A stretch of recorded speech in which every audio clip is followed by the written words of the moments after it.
Programa Ceará em Pauta, aqui jornalista e radialista Kennedy Linhares. Hoje eu recebo um convidado muito importante. Ele não é importante somente para o Brasil, ele não é importante somente para a causa da direita, dos conservadores. Para mim, é importante porque é um amigo querido, é uma pessoa que me deu a mão lá atrás, quando eu comecei a ir para Brasília, quando eu comecei a trabalhar. E ele, naquela época, estava lá com seu canal, muito estourado no Brasil todo, e naquele momento pegou na minha mão, me deu a mão, me puxou e me deu uma oportunidade. E eu sou muito grato às pessoas que me ajudam, eu sou muito grato às pessoas que de alguma forma contribuem ou contribuíram para essa minha carreira. Eu estou falando do meu amigo Alan dos Santos. Eu queria chamar ele na tela agora. E logo de cara, eu queria cumprimentá-lo, Alan, falar de público, mais uma vez, da admiração que eu tenho por você, uma admiração pessoal. Você sabe o sentimento que eu tenho, não só por você, mas também por essa situação que você vive. E eu queria deixar você à vontade para falar com seus irmãos cearenses. Para quem não sabe, o Alan já morou aqui no Ceará, claro, com os nordestinos e os brasileiros em geral. Alan, bem-vindo ao programa Ceará em Pauta, seu amigo Kennedy Linhares. Tudo bom, Alan? Muito bom, muito obrigado. Obrigado pela oportunidade de estar aqui falando contigo. Sim, de fato, morei no Papo Coelho Damas, né, quando eu morei em Fortaleza. E sinto saudade do cuscuz, né? De vez em quando aparece algum cearense aqui que promete me trazer uma cuscuzeira, mas até agora ninguém nunca concretizou isso, não. Na interna você me manda depois para eu mandar para você. Muita gente não está podendo saber seu endereço, não. Vamos nós. Não pode, de jeito nenhum. Olha, Kennedy, o que está acontecendo no Brasil agora é aquela situação onde um médico consegue enxergar os sintomas do paciente e fala, olha gente, isso aqui é muito grave, o que está acontecendo com esse paciente aqui vai se espalhar para outros pacientes e outros terão esse mesmo problema. E óbvio, né? Quem é médico vai olhar aquilo dali e vai falar assim, olha, ele tem razão, isso aqui é muito grave, mas a massa, algum enfermeiro desavisado ou que não conhece muito bem ainda aquela doença, sobretudo os pacientes ou a própria massa em geral, não vai ver a gravidade do alerta daquele médico, né? E quem deu esse alerta em primeiro lugar foi o professor Olavo de Carvalho, quando ele apontou de modo muito preciso que o Foro de São Paulo não era um clube onde se encontravam ali os grupos de esquerda da América Latina, mas que era uma organização criminosa para poder iludir a população e fazer com que o dinheiro obtido, seja pelo narcotráfico, seja por meio da corrupção, iria fomentar toda uma agenda de controle e hegemonia, ou seja, uma agenda de poder, uma agenda de controle, domínio absoluto, que não dá espaço a qualquer voz contrária ou discordante, sobretudo aquelas vozes que apontam o problema tal como ele é e não cai na conversinha do censor. A coisa foi aumentando, foi piorando, né? O professor Olavo de Carvalho alertou isso no seu livro, já sobre Antônio Gramsci e a nova ordem mundial. Quase ninguém deu ouvido, alguma coisa foi ecoando e de repente a coisa começa a ganhar mais corpo, e aí as pessoas começam então a perceber que o professor Olavo de Carvalho não estava dando palpites, mas ele estava falando como um médico, como alguém que conhece a doença do comunismo de modo com expertise, né? Ou seja, um expert em comunismo. Chegamos na situação onde o Terça Livre, uma empresa de jornalismo, foi fechado no Brasil, teve que fechar suas atividades no Brasil. Hoje o Terça Livre continua funcionando aqui nos Estados Unidos.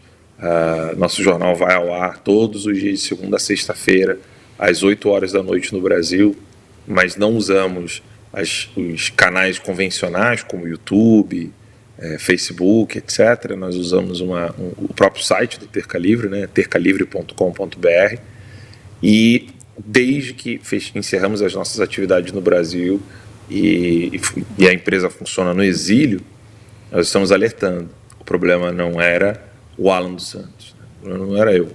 O problema não sou eu, o problema não é a empresa Terça Livre, o problema não é o modo como nós falamos, o problema não é o modo como nós denunciamos, o problema não são os meus gritos de desabafo, o problema não são os xingamentos, os palavrões, o problema está no censor, ou seja, as pessoas ficaram tentando encontrar razoabilidade ou um discurso razoável para tentar explicar por que o estuprador estuprou a menina, né? Ou seja, não é porque ela é bonita, não é porque ela está com as pernas de fora, ou porque ela tem a perna grossa, ou porque ela é loirinha, não, porque ela é aquela morena que todo mundo deseja.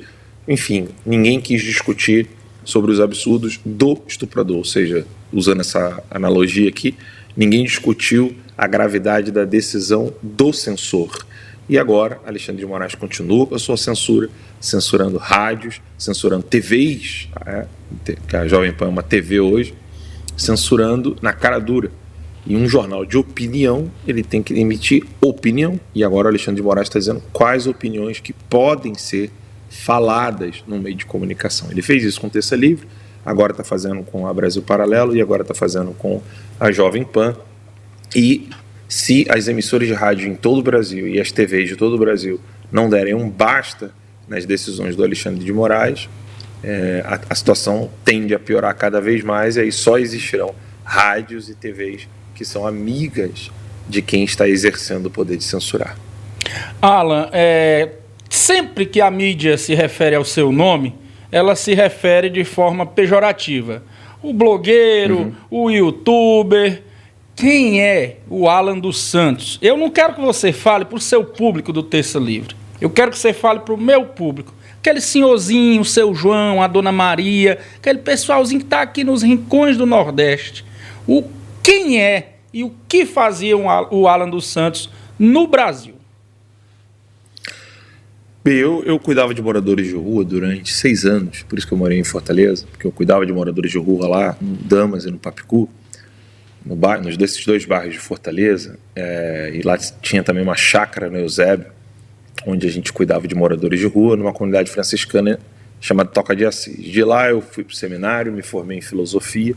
Quando eu saí do seminário, eu trabalhei com uma empresa de comunicação católica aqui nos Estados Unidos, e então decidi criar um meio de comunicação, mas não voltado apenas para católicos, apenas voltado para cristãos, mas para falar abertamente com todas as pessoas sobre os problemas políticos que nós estamos vivendo. Então, criei esse meio de comunicação sem recursos, né? Usando um computador doado, um microfone doado, uma câmera doada. À medida em que a transparência do nosso discurso, e a gente não ficava falando difícil, a gente falava abertamente para as pessoas o que está acontecendo, ao invés de ficar falando, olha, eles estão ofendendo o Estado Democrático de Direito, eu falava abertamente, olha, eles estão querendo ferrar a sua vida. E aí, com isso, a gente foi ganhando audiência, crescendo, até o ponto que incomodamos os senhores do Brasil, né? Aquela elite que está no topo e que fica incomodada quando vê um oponente de verdade, né? Não alguém que fica fingindo ser oposição, ou alguém que fica fingindo ser crítico de algum órgão de mídia, mas alguém que realmente mostrava o que estava fazendo, o que estava acontecendo no cenário político e no cenário midiático, ou seja, como que as TVs e rádios no Brasil inteiro são controlados por meio de quem paga. Então eu decidi então fazer o Terça Livre ser pago pela sua própria audiência, vendendo assinaturas, vendendo cursos, que é o que a gente faz até hoje, né? Lá no site tercalivre.com.br. Mas isso não foi suficiente, eles acharam que iriam me intimidar quando eles invadiram a minha casa pela primeira vez. Eles quem? Eu queria que você desse os nomes para quem está ouvindo. O STF, Alexandre de Moraes. Alexandre de Moraes, então, manda invadir a minha casa pela primeira vez, a minha esposa grávida de 9 meses, não encontraram obviamente nada, pelo fato de não encontrar nada porque eu não tenho nada, invadiram a minha casa uma segunda vez, só que dessa vez o meu filho já tinha nascido, o Pedro, ele estava na barriga da Carol, depois ele nasceu ali semanas antes da segunda busca e apreensão, então invadiram a minha casa 2 vezes, a primeira vez inclusive só mostraram o mandado de segurança, né, um papelzinho que permite que alguém entre na sua casa, só mostraram depois que colocaram as armas na minha cabeça e na cabeça da minha esposa, como uma forma de intimidação, né, uma forma de esculacho mesmo, né, você vai lá e arrebenta com a pessoa para ver se psicologicamente ela vai se submeter. Isso tudo aconteceu no Brasil, eu não me calei, pedi asilo aqui nos Estados Unidos, hoje eu sou um asilado aqui nos Estados Unidos, estou no exílio e consigo continuar me comunicando com o povo brasileiro, alertando dos problemas que estão acontecendo. Óbvio que, à medida em que eu vou alertando, as pessoas só vão acreditando conforme as coisas vão acontecendo. Eu falei que isso ia acontecer, falei que eles iriam continuar censurando, que não ia parar só no Terça Livre, e agora Alexandre de Moraes se mostra cada vez mais o que ele verdadeiramente é, um censor, alguém que não respeita nada na Constituição, não respeita lei alguma que passou pela Casa Legislativa, Câmara e Senado, não respeita o Poder Executivo e está usurpando tudo. Alan, tudo isso começou, como você disse lá atrás, eu fiz questão de você dizer quem você era, para as pessoas entenderem que eu não estou conversando com um bandido. Eu estou conversando com uma pessoa de bem, um pai de família, um jornalista que teve a sua vida devassada, de uma hora para outra. De repente, se viu numa situação que tinha que sair às pressas do Brasil e hoje vive no exílio, nos Estados Unidos, por censura. Esse é o nome. Não adianta falar bonito, não adianta dizer outra coisa. O Alan hoje é um exilado porque falou o que pensava. Alan, como é a vida de um exilado? O que é que você tem sentido nesses meses? Acho que tem anos já que você está aí, né? 2 anos e meio. 2 anos e meio. Como é a vida de um exilado que não cometeu crime algum a não ser o crime de pensar e verbalizar o que pensa? Olha, eu confesso que não é nada fácil, porque eu acordo, vou lá, escovo meu dente, olho para a parede, sento no computador, vejo alguma matéria para colocar no site, faço uma pautazinha para o programa à noite, converso com a minha esposa, meus filhinhos, pelo celular, para que eles não se esqueçam de mim.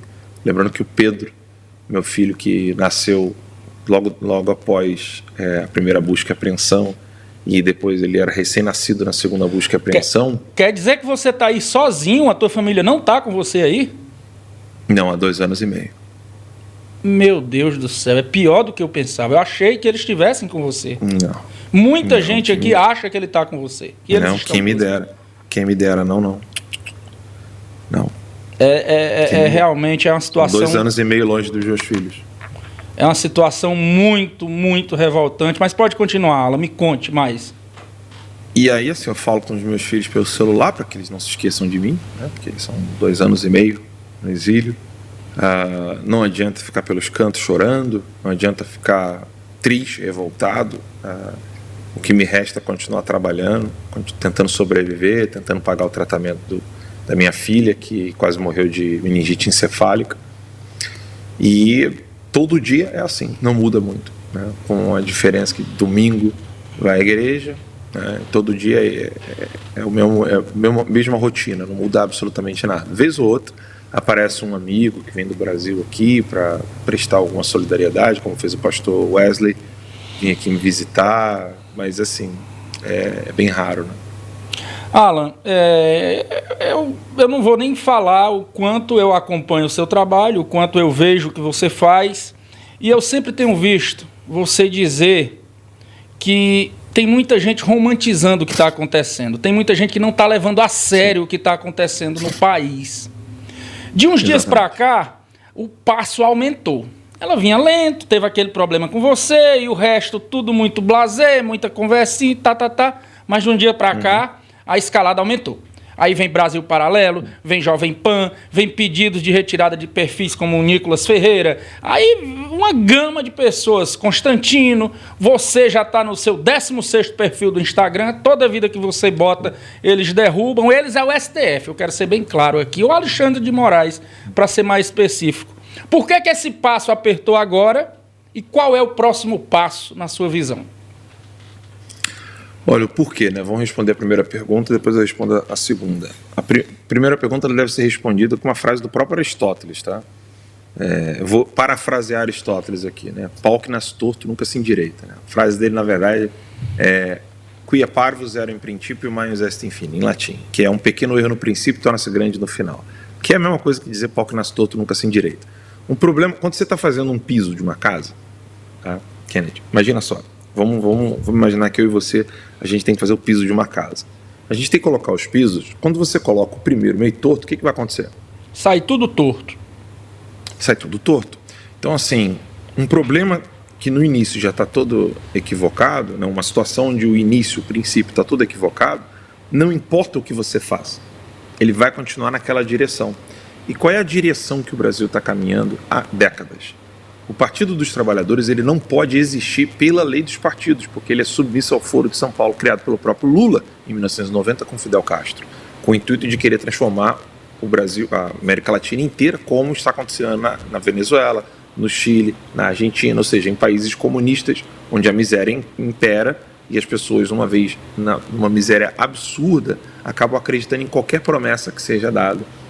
E à medida em que as promessas vão demorando, cada vez mais esses comunistas ganham o poder. Esse foi o grande erro. Então, deixaram isso acontecer, deixaram o Lula ser candidato, deixaram o PT ser criado. O Lula foi eleito presidente, iludiu cada vez mais o povo brasileiro, roubou não foi pouco, roubou muito, assim, os números, a vocês que estão nos ouvindo e nos assistindo, os números do roubo do PT não chegam nem na unha das corrupções que existem nos outros países do mundo inteiro. Eu não estou falando só comparar o Brasil com a Bélgica, com o Brasil com a Alemanha, o Brasil com a Holanda. Não, mesmo que você compare o Brasil com países africanos, mesmo que você compare o Brasil à subcivilização de países ditatoriais, mesmo assim o Lula roubou mais do que eles. Então o Lula foi preso, o brasileiro se sentiu um pouco aliviado, né? Ladrão, lugar de ladrão é na cadeia.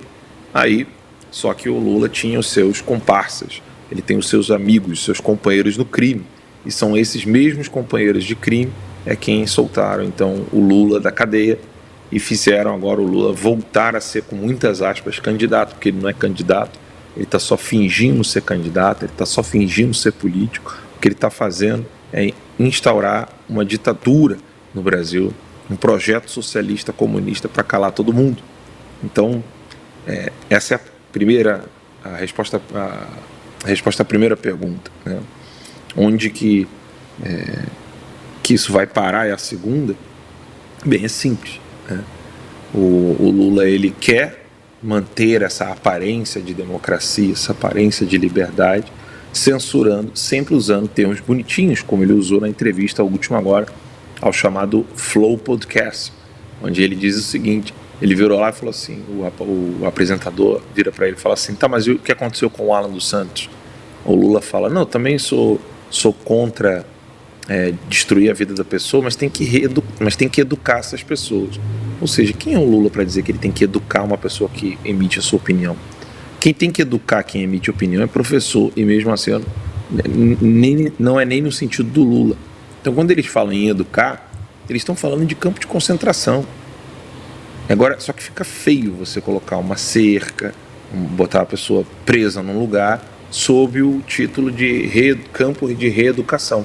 Só que é exatamente isso que Hitler falou. Era exatamente isso que o Stalin falou. Então, o que o Lula está dizendo, ele está só seguindo, nada mais, nada menos do que disse Hitler e o que disse Stalin na União Soviética, lá na Rússia.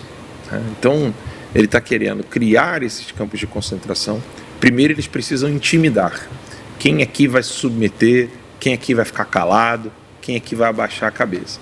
Aí você tem um número de pessoas que acabam sempre se submetendo, baixando a cabeça, ficando quieto, e tem aqueles que vão dizer, não, a minha liberdade eu não vendo, a minha liberdade eu não negocio. E aí a esses você tem que fazer de tudo para prendê-los, e se eles não conseguirem ser presos, você precisa matá-los, que é exatamente o que o PT está querendo fazer hoje, não só comigo, mas com todo mundo. É isso, Alan, que eu tenho percebido, e é isso que às vezes eu tenho dificuldade de colocar na cabeça das pessoas, principalmente das mais humildes. O que é que a gente poderia dizer para essas pessoas, para de alguma forma alertá-los, para de alguma forma a gente mostrar o que está por trás de tudo isso? O que é que você diria para essas pessoas menos esclarecidas, inocentes? Porque eu tenho uma frase que ela é muito simplória, mas ela é muito real. Na minha opinião, só tem dois tipos de eleitores do PT. Ou aquele camarada que é desinformado, é ingênuo, ou mau caráter. Não consigo ver uma terceira opção. O que é que você diz para os mau caráteres? A gente não diz nada. São vagabundos e pronto. Eu ia falar isso agora. E para os desinformados, o que é que você diria? Para aqueles que são iludidos, para aqueles que acreditam na picanha, na cerveja, você sofrendo o que você está sofrendo, vendo o que você está vendo, o que é que você diria para eles, para de alguma forma alertá-los? Olha, sendo curto e grosso, né, a única coisa que eu posso dizer para uma pessoa que está querendo votar no PT por desilusão é que ela não vai aprender nada do que eu tenho a dizer para ela. Só depois que ela sofrer bastante é que ela vai tomar conta, vai se dar conta do que está acontecendo. Mas, para que ela lembre-se do que eu estou dizendo, basta entender o seguinte: o Lula é um mentiroso quanto mais. Ele fala isso abertamente, né? O político tem que mentir, porque a mentira ela se alastra, né? Enquanto que a verdade ela precisa ser ali conquistada pouco a pouco. Então, uma vez que você alastra a mentira, você espalha a mentira, depois fica muito difícil para você juntar as peças, né? Como é muito mais fácil quebrar um prato do que fazer um prato, né? Se eu pegar um prato aqui de porcelana, o trabalho que dá para fazer um prato é muito grande. Agora, para quebrá-lo é muito fácil. Depois você tem que juntar os cacos, você não consegue juntar tudo, e mesmo que você vá colando peça por peça, vai ficar sempre um caquinho pequenininho e cortante, né? Bem cortante, que vai ficar fora quando você juntar o prato novamente. As pessoas estão se iludindo porque acham que o PT é quem tem que dar para elas aquilo que elas têm o direito de ter, que é comida, casa, educação, segurança, transporte, etc. Acontece que, como é que você vai acreditar que alguém vai me dar algo, quando, na verdade, se eu tiver esse algo, nunca mais eu vou precisar dessa pessoa? É a pergunta que não quer calar. Se o brasileiro hoje, mais pobre, precisa do PT para poder ter alguma coisa, significa que o PT vai ter que sempre manter essas pessoas precisando de alguma coisa. Porque, do contrário, o PT não vai conseguir mais usá-las como massa de manobra. E aí essa pessoa que está na necessidade, ela nunca vai sair do estado de necessidade. Ela vai estar sempre precisando mais, precisando mais, precisando mais. E aí vem o ponto. Quem é que o Lula mais favorece e sempre favoreceu mais? Nunca foram os pobres, sempre foram os banqueiros? Quais banqueiros estão declarando abertamente apoio ao Bolsonaro? Bem, basta ver. A dona do Itaú é petista. Ela defende a esquerda. Ana Lúcia Vilela. Ela e o irmão dela. E quando é que eles criaram o banco? Criaram com favorecimento, né, da elite, do governo. E aí depois, quando o PT veio a existir, né, isso estou falando dos pais dela, né, dos avós dela, da Ana Lúcia Vilela. E depois, quando o PT veio, o Itaú virou o banco que é hoje. Esse banco grandioso. E se realmente o Bolsonaro fosse alguém que favorecesse a elite, onde estariam os banqueiros? Apoiando o presidente Bolsonaro. Só que todo mundo está vendo que não é bem assim. Então, quem é que sai beneficiado com a estratégia socialista, comunista e nazista do Lula? Quem sai beneficiado são os bilionários e os bancos. Se alguém pensa que não existe milionário e bilionário na Venezuela, existe sim, senhor. Existe na China, existe na Venezuela, existiu na Alemanha nazista, existiu na Rússia comunista, existe inclusive na Coreia do Norte, existe em todos os lugares, no Chile, na Argentina. Todos esses lugares têm milionários e bilionários. O que nesses lugares não existe é a possibilidade de uma pessoa que é pobre sair da situação de pobreza e conseguir fazer o seu próprio dinheiro e crescer. Por quê? Porque esses que estão no topo, os banqueiros, os milionários e bilionários, eles não querem concorrência. Eles não querem. Imagina você, o mundo todo, não só o Brasil, é igualzinho à sua cidade. O homem que tem o maior mercado não quer que o mercado pequenininho cresça. Ele não quer que o mercadinho vá crescer. Porque se o mercadinho crescer, ele perde o monopólio. Quem tem a melhor lan house da cidade, quem tem a melhor padaria da cidade, não quer ter concorrência. Porque se tiver concorrência, o que vai acontecer? A pessoa vai...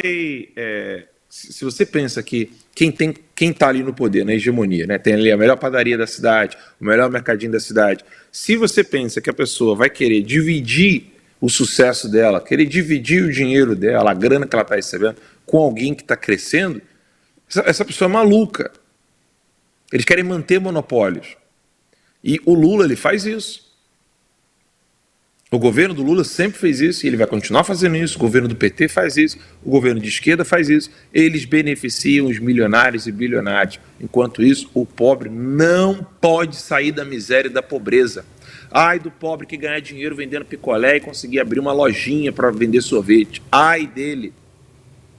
Ai dele, porque o dono da melhor sorveteria da região vai fazer de tudo para ferrar a vida dele.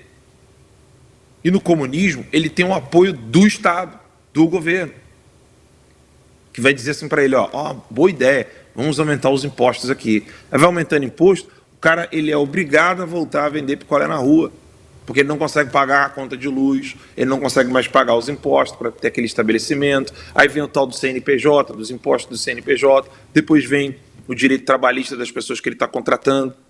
O comunismo é uma mentira, é uma ilusão que só beneficia milionários e bilionários e sempre o povo que está na elite.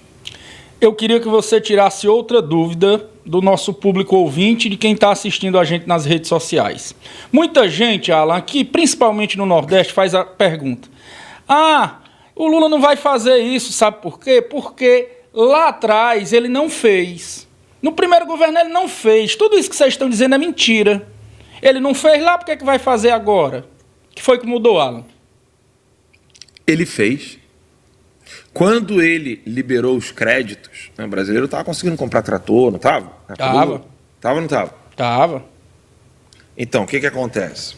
Eu vou tentar usar aqui coisas materiais para dar exemplo aqui, mas vamos lá. Eu vou pegar um cigarrinho aqui mesmo. Tá?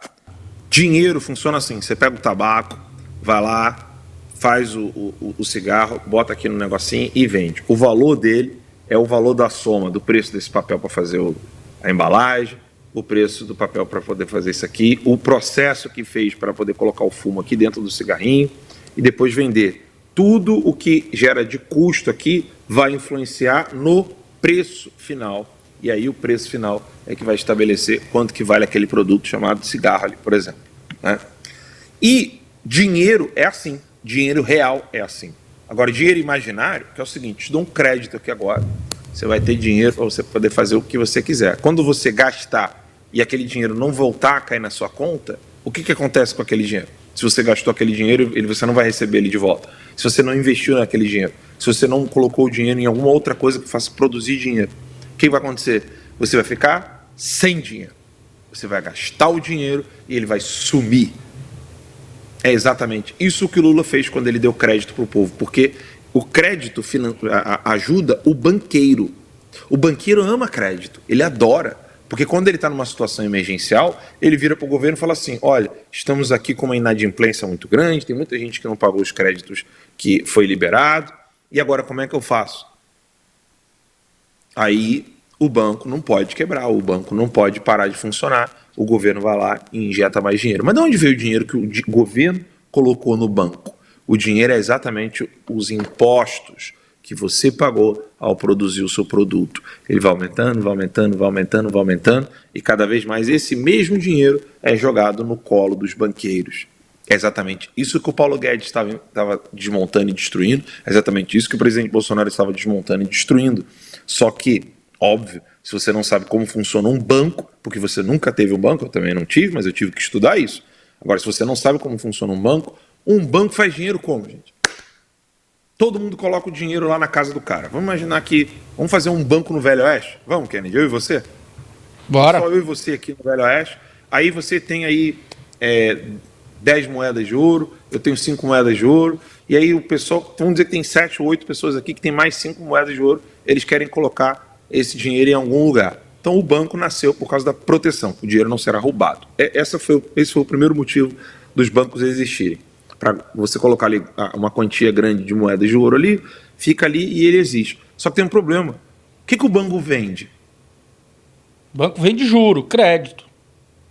Exatamente. Então a moeda, o produto do banco é o seguinte, você coloca o teu dinheiro aqui e esse dinheiro tem um valor para ficar aqui dentro. Agora, o que acontece quando eu te dou um crédito e você não tem como me pagar?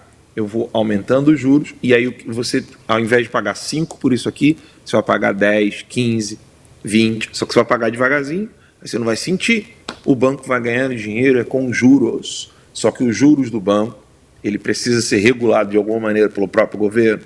E se o banco não tiver o dinheiro que saiu, se ele não voltar, para diminuir a inflação e não quebrar o país inteiro, o governo injeta dinheiro nos bancos. O Lula é o presidente dos banqueiros. Ele é o presidente dos narcotraficantes. Ele é o presidente da elite bilionária e milionária desse país. Essa é a verdade. Quantos Luciano Hang estão apoiando o Bolsonaro? São poucos. Pouquíssimos. Por quê? Os milionários têm medo. Para o milionário, para o bilionário, ele faz o quê? Ah, não, esse negócio político aí pode mudar de hoje para amanhã, amanhã eu perco, né, a minha segurança, porque amanhã vai vir um oponente e eu posso me ferrar. É isso que está acontecendo. Por que esses artistas da Globo apoiam o Lula? Porque o Lula sempre beneficiou a Globo. E a Globo detém monopólio. Você que tem em casa me assistindo, você acha que é normal todo o país ter uma Globo? Tem não. Pergunta para qualquer pessoa que mora em outro país. Tem várias TVs disputando a audiência. No Brasil, não. Todo mundo só tem acesso à Globo porque a Globo é quem tem mais dinheiro para poder chegar em todos os lugares. O SBT não tem, a Record não tem, a Band não tem, a Jovem Pan não tem. Então a Globo é o que é, primeiro, porque o Roberto Marinho recebeu o apoio dos militares, foi beneficiado pelos militares, e depois, quando eles viram que os civis iam assumir, a Globo falou, igual uma prostituta, virou e falou assim, agora eu quero servir aos civis, com muitas aspas. Quem eram esses civis? Eram todos comunistas, como é o senhor Fernando Henrique Cardoso e Luiz Inácio Lula da Silva. E agora a Globo come na mão deles.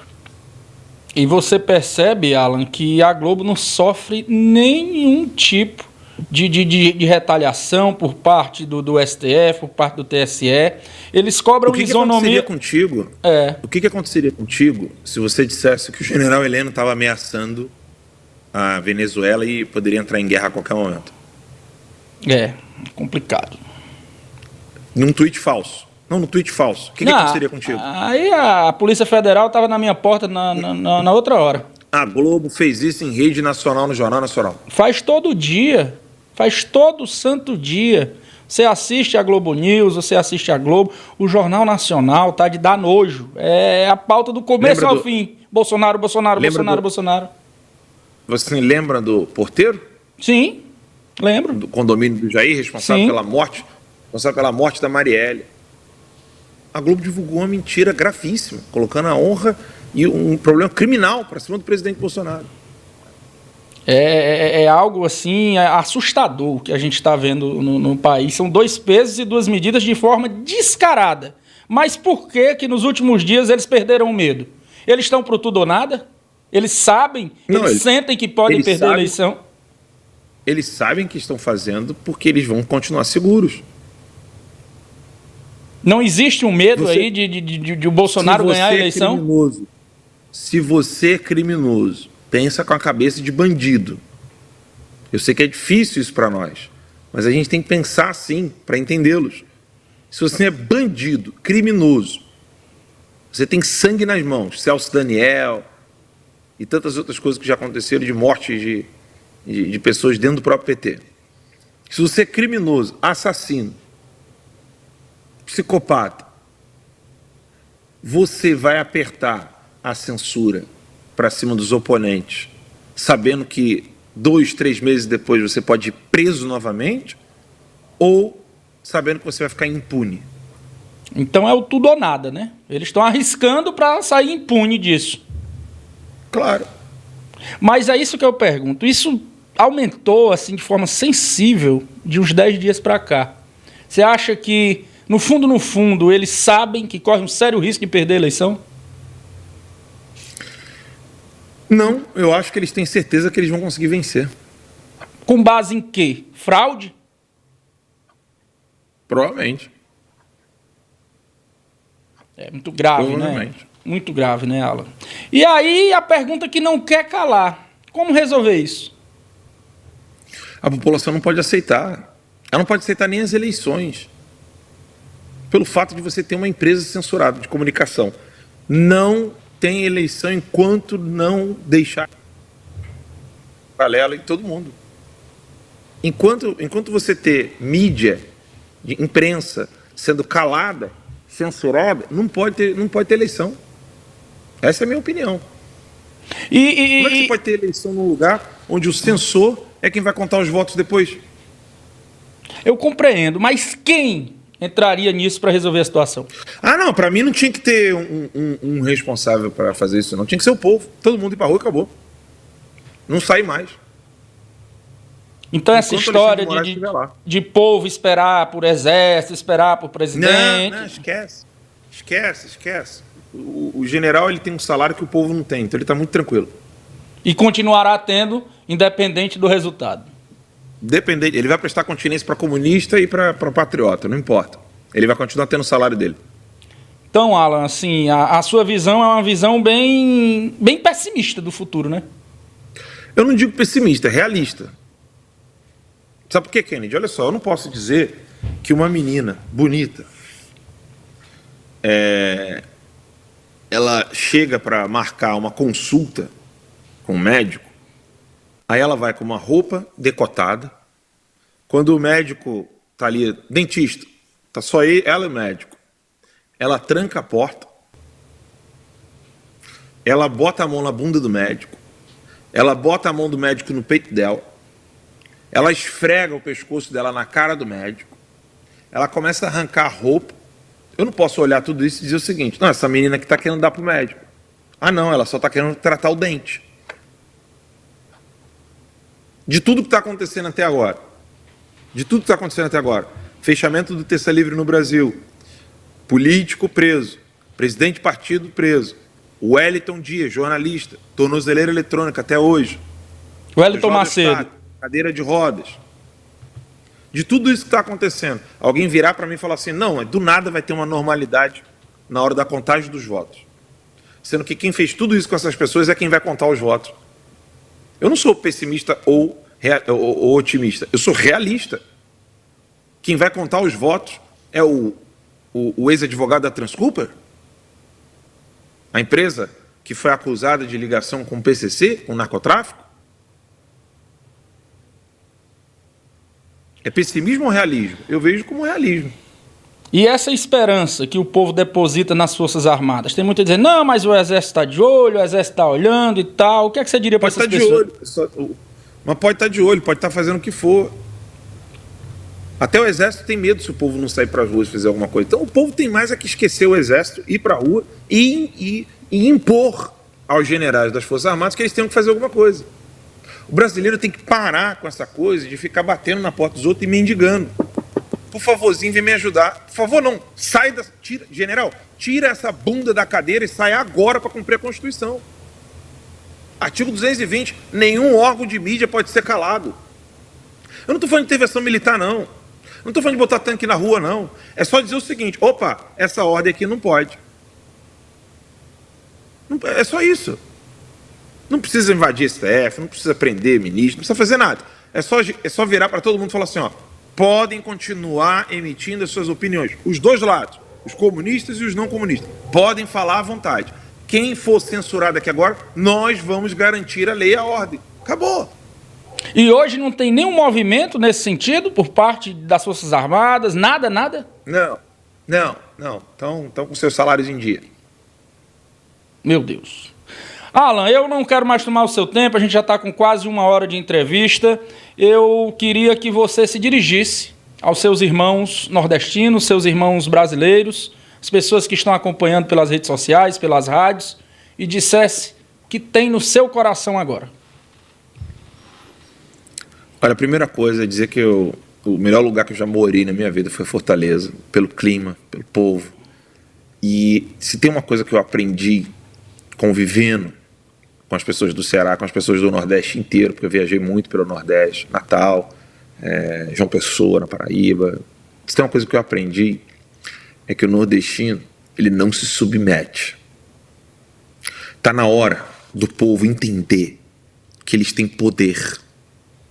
Vocês não podem se submeter a nada nem a ninguém.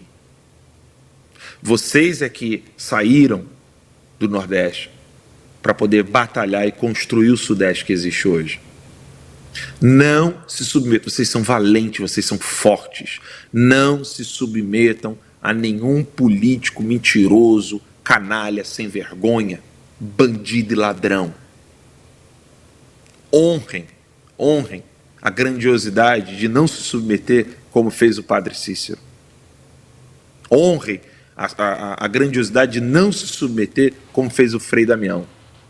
É necessário não se submeter. E vocês, eu não quero dizer o que vocês têm que fazer. Eu só quero que vocês imponham o que vocês querem. Alan, muito obrigado por mais uma vez estar disponível para a gente, disponível para o rádio, para as redes sociais. Eu que agradeço, meu irmãozinho. E receba o meu abraço, o meu respeito e mais uma vez a minha admiração. Muito bom lhe ver e tenho certeza que em breve será pessoalmente. Ou você aqui, ou eu aí. Como você diz, às vezes os irmãos vão aí, vou aí. Se Deus quiser lhe dar um abraço. Mas eu tenho certeza que você vem antes para cá e vai ser recebido no seio dos seus amigos e no seio da sua família. Fique com Deus, Amém. meu irmão. Muito obrigado, viu? Obrigado, eu que agradeço. Deus te abençoe. Amém. Valeu, Alan. Tchau, tchau.